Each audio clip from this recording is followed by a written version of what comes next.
चलिए एक बार फिर से हम मिलते हैं माँ सरस्वती प्रतिभा खोज के ऑनलाइन सेशन में। ये सेशन है आपके सिलेबस का। ये सेशन है ग्रुप ए 6 to 8 जो साइंस का सिलेबस क्या रहने वाला है, इसमें किस टाइप के कितने क्वेश्चन पूछे जा सकते हैं, उनके लेकर एक छोटा सा सेशन। जो 6 to 8 साइंस का जो पेपर है वो पेपर मैं बनाने वाला हूँ, उसमें जो सिलेबस क्या रहने वाला है उसी की हम बात करते हैं। आज देखते हैं 6 to 8 का ग्रुप ए के अंदर साइंस का क्या सिलेबस रहेगा। अगर मैं बात करूं इसके अंदर जो टोटल मैंने चैप्टर दिए हैं, वो टोटल चैप्टर दिए मैंने 5 चैप्टर दिए। पहला चैप्टर जो बेसिक है, जो तुम्हें 6 क्लास में भी दिखेगा पढ़ने को, तुम्हें 7 क्लास में भी दिखेगा पढ़ने को, तो एक बेसिक पॉइंट ऑफ व्यू से इन पूरे सिलेबस को मैंने कंक्लूड किया है। पहला चैप्टर है भोजन के घटक, कंपोनेंट्स ऑफ फूड, यानी भोजन जो आजकल अपन खाना खाते हैं उस भोजन के अंदर कौन कौन से घटक होने चाहिए, कौन से कार्बनिक घटक होने चाहिए। जैसे कि अपन देखते हैं, अपन रोटी खाते हैं, रोटी के अंदर तुम्हें पता है कि क्या होगा, कार्बोहाइड्रेट होगा। घी तेल खाते हैं उसमें वसा होगी, दाल खाएंगे उसमें प्रोटीन होगा, पानी पिएंगे और कुछ फ्रूट भी खाएंगे जिसमें कुछ मिनरल्स होंगे, कुछ विटामिन होंगे। उन सभी के बारे में बेसिक इंट्रोडक्शन अपन को इस चैप्टर में पढ़ना। तो पहला चैप्टर भोजन के घटक है और दूसरा चैप्टर है पादप और प्राणी, जो प्लांट है, एनिमल्स हैं। प्लांट और एनिमल्स के अंदर जो न्यूट्रिएंट है, भोजन वो कैसे लेते हैं, किस तरीके की पोषण विधि इनके अंदर देखने को मिलती है, उन सब के बारे में बेसिक चीज अपन यहाँ पे कंक्लूड करेंगे। फिर बात करते हैं एक केमिस्ट्री के टॉपिक का, अम्ल, क्षारक एवं लवण। अम्ल कैसे होते हैं स्वाद में, क्षार कैसे होते हैं स्वाद में, लवण का कैसा होता है, इनका पीएच स्केल कैसा होता है, किसका पीएच कितना होना चाहिए, इन सब के बारे में एक बेसिक इंट्रोडक्शन जो पूछा जाएगा वो 3rd चैप्टर में पूछा जाएगा। 4th चैप्टर की बात करें, ये 4th चैप्टर भी तुम्हें 2 जगह देखने को मिलता है, एक 7th क्लास के अंदर भी देखने को मिलता है, एक 8th क्लास में भी देखने को मिलता है। इसीलिए इस चैप्टर को मैंने यहाँ पर इंक्लूड किया है। इस चैप्टर के अंदर क्या है क्या नहीं है वो भी देखेंगे अपन आगे, लेकिन 5वां चैप्टर जो रहने वाला है सामान्य विज्ञान के कुछ 2-3 टॉपिक लिए, कौन से टॉपिक लिए उन्हीं की बात करते हैं। अब बात करते हैं कि इनके अंदर टॉपिक कौन कौन से आएंगे। तो सबसे पहले देखते हैं चैप्टर नंबर 1। चैप्टर नंबर 1 जिसका नाम क्या है, भोजन के घटक कि कंपोनेंट्स ऑफ फूड कौन कौन से हैं। उन्हीं के अंदर अपन सबसे पहले पढ़ेंगे बैलेंस एंड अनबैलेंस फूड क्या होता है, और ये तुम्हें पढ़ना है घर पर कि बैलेंस फूड के लिए क्या होना चाहिए, क्या नहीं होना चाहिए, अनबैलेंस फूड में क्या होता है क्या नहीं होता है, उनके बारे में तुम्हें पूरी जानकारी इकट्ठी करनी पड़ेगी। उसके बाद बात करेंगे भोजन के घटक, जो घटक होते हैं कार्बोहाइड्रेट है, वसा है, प्रोटीन है, खनिज लवण है, जल है और विटामिन है। इनका अपनी बॉडी में क्या रोल है, इनकी कमी से क्या हो जाएगा, इसकी अधिकता लोगे तो क्या होगा, वो सारी चीजें तुम्हें पढ़नी पड़ेगी। और इसके बाद जो डिटेल में और ज्यादा अच्छे से पढ़ना है वो कौन सा पढ़ना है, विटामिन और खनिज। विटामिन ए की कमी से कौन सा रोग होगा, विटामिन बी की कमी से कौन सा होगा, सी की कमी से कौन सा होगा, डी की कमी से कौन सा होगा। खनिजों के अंदर कैल्शियम तुम्हारी बॉडी में क्या काम आएगा। अगर मैं आयरन की बात करूं, आयरन तुम्हारी बॉडी में क्या वर्क करता है, इन सब के बारे में हल्का सा बेसिक इंट्रोडक्शन तुमको पढ़ना है। और इस चैप्टर में से अगर मैं बात करूं ओवरऑल जो मैं क्वेश्चन देने वाला हूं, इसमें से इन 3 टॉपिक में से मैं जो क्वेश्चन दूंगा वो टोटल क्वेश्चन दूंगा 4 क्वेश्चन।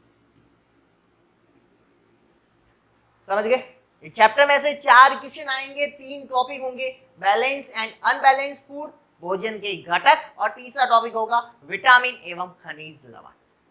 आगे बात समझे, आई होप समझ गए होंगे कि पहले चैप्टर में कौन से टॉपिक आने वाले हैं, इनके कितने क्वेश्चन रहने वाले हैं। तो अब बात करते हैं चैप्टर नंबर 2 जिसका नाम है पादप और प्राणी में पोषण। पादपों में और प्राणियों के अंदर पोषण किस तरीके का होता है उसी की बात अपन यहाँ पे करने वाले हैं। इसमें जो पहला टॉपिक रहेगा वो होगा ऑटोट्रोपिक्स, यानी सपोषी क्या होते हैं और परपोषी पोषण विधि क्या है। इनकी डेफिनेशन को देखेंगे, इनके एग्जाम्पल को समझेंगे कि कौन सपोषी है। सपोषी का मतलब क्या हो गया, सब प्लस पोषी, यानी ऐसे जीव, सब का मतलब क्या होता है, ऐसे जीव जो अपना भोजन क्या बना सकते हैं, स्वयं बना सकते हैं, उन्हें क्या कहते हैं, सब पोषी। तो इनकी डेफिनेशन को पढ़ना है, इनके एग्जाम्पल को समझना है, तो ये पहला टॉपिक रहेगा। दूसरा टॉपिक तुम सबको पता है और हम सबको ऑलरेडी पता है कि प्लांट जो होते हैं वो अपना भोजन स्वयं बनाते हैं कि दूसरों से लेते हैं, स्वयं बनाते हैं। और स्वयं बनाते हैं तो उसके लिए कौन सी क्रिया विधि काम आती है, तो उस क्रिया विधि का नाम होता है फोटोसिंथेसिस या प्रकाश संश्लेषण। तो ये प्रकाश संश्लेषण क्या होता है, पादप किस तरीके से प्रकाश संश्लेषण करते हैं, इसमें कौन सी गैस काम आती है और कौन सा उत्पाद बनता है, इन सब के बारे में बेसिक जानकारी अपन यहाँ पे इकट्ठी करेंगे और यही तुम्हें पेपर के अंदर भी देखने को मिलेगा। तीसरे टॉपिक की मैं बात करूं, मानव में पोषण और पादप में पोषण। पादप में पोषण किस तरीके से होता है वो अपन ने देख लिया, प्रकाश संश्लेषण के द्वारा होता है। लेकिन मानव में पोषण किस तरीके से होता है, सबसे पहले खाना कहाँ जाता है, मुख गुहा में, फिर ग्रसनी, फिर ग्रसिका, फिर आमाशय, फिर छोटी आंत, फिर बड़ी आंत। इनके अंदर क्या क्या क्रियाएं होती हैं, कहाँ पर कौन सा एंजाइम वर्क करता है, उन सब के बारे में बेसिक क्वेश्चन दिए जा सकते हैं कि सबसे ज्यादा पाचन कहाँ पर होता है, सबसे ज्यादा अवशोषण कहाँ पे होता है, उन सब के बारे में छोटे छोटे क्वेश्चन जरूर दिए जाएंगे। और यहाँ से भी मैं टोटल क्वेश्चन देने वाला हूँ, वो क्वेश्चन कितने दूंगा, 4 क्वेश्चन। ठीक है, यहाँ पर भी 3 ही टॉपिक है और 3 टॉपिक में से मैंने ओवरऑल 4 क्वेश्चन तुम्हें दिए हैं, जिनको आई होप तुम बहुत अच्छी तरीके से प्रिपेयर करोगे चैप्टर को और चारों क्वेश्चन सही करने की कोशिश करोगे। बात करते हैं चैप्टर नंबर 3 की। चैप्टर नंबर 3 है एसिड, बेस एंड लवण, यानी सॉल्ट, अम्ल, क्षार और लवण। सबसे पहले इनकी परिभाषा कि अम्ल किसे कहना चाहिए, क्षारक किसको कहना चाहिए, लवण किसको कहना चाहिए, इनके बारे में तुम्हें एग्जाम्पल भी देखने पड़ेंगे, उदाहरण भी देखने पड़ेंगे और इनके गुणधर्म कि इनकी पीएच, अम्ल की पीएच कितनी होनी चाहिए, क्षारक की पीएच कितनी होनी चाहिए, लवण की पीएच कितनी होनी चाहिए। इनके टेस्ट की बात भी तुम्हें पता होनी चाहिए कि इनका टेस्ट कैसा होता है, कौन सा आयन अम्ल है वो कौन से आयन को त्यागता है, क्षारक कौन से आयन को त्यागता है और सॉल्ट में क्या होता है। इनके गुणधर्मों को अच्छी तरीके से पढ़ना पड़ेगा। और ये तीनों चीजें अगर तुमने एसिड की परिभाषा पढ़ ली, तुमने क्षारक की परिभाषा पढ़ ली, लवण की परिभाषा पढ़ ली, इसके उदाहरणों को देख लिया और इनके गुणधर्मों को अच्छे से पढ़ लिया, तो मान के चलो यहाँ से भी तुम्हें 4 क्वेश्चन मिलने वाले और चारों क्वेश्चन तुम क्या करके आओगे, सही करके आओगे। आगे बात समझे, तीसरे चैप्टर की बात की अपन ने। अब बात करते हैं चौथे चैप्टर की। जो भी चीजें दी है बहुत ज्यादा बेसिक दी है, बहुत ज्यादा डीपली मैंने नहीं दी है, क्लास के लेवल को देखते हुए उसी टाइप का पेपर बनाया गया है, तो तुम्हें उसी अकॉर्डिंग पढ़ना है। चलते हैं अपने 4th टॉपिक पे, प्रकाश या लाइट। ये प्रकाश या लाइट होती क्या, उसी की बात करते हैं।